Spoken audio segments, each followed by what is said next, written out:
చాలా ఆనందంగా ఉంది. ఎందుకంటే గతంలో ఎప్పుడు కూడా లేనటువంటి గూగుల్ సెంటర్ అవనియండి, మన ఐటీ సెక్టర్ దగ్గర ఐటీ కంపెనీలు అవనియండి, Cognizant like TCS and many more చాలా కంపెనీస్ వచ్చాయండి. చాలా ఆనందంగా ఉంది.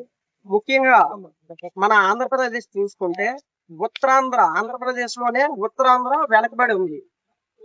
అయితే ఈ ప్రభుత్వం రాగానే భోగపురం ఇంటర్నేషనల్ ఎయిర్పోర్ట్ అవనియండి, నెక్స్ట్ ఈ ఐటీ కంపెనీస్ అవనియండి, ప్లస్ ఇప్పుడు వస్తున్న గూగుల్ డేటా సెంటర్ అవనియండి రావడం చాలా ఆనందంగా ఉంది. ఎందుకంటే ఆంధ్రప్రదేశ్ లోనే ఉత్తరాంధ్ర వెనకబడి ఉంది. ఈ యొక్క డెవలప్మెంట్ కంపెనీస్, ఇంటర్నేషనల్ ఎయిర్పోర్ట్ ఇవన్నీ రావడం మాకు గర్వకారణంగా ఉన్నది.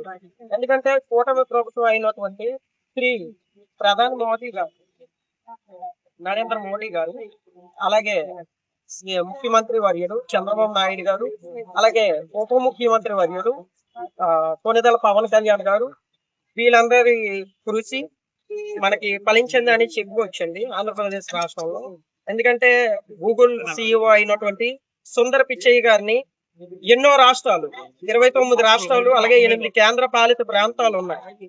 ఇవన్నీ పోటీ పడి మాకు కావాలని అడిగినా సరే సుందర్ పిచ్చయ్య గారిని మన మోదీ గారు, అలాగే చంద్ర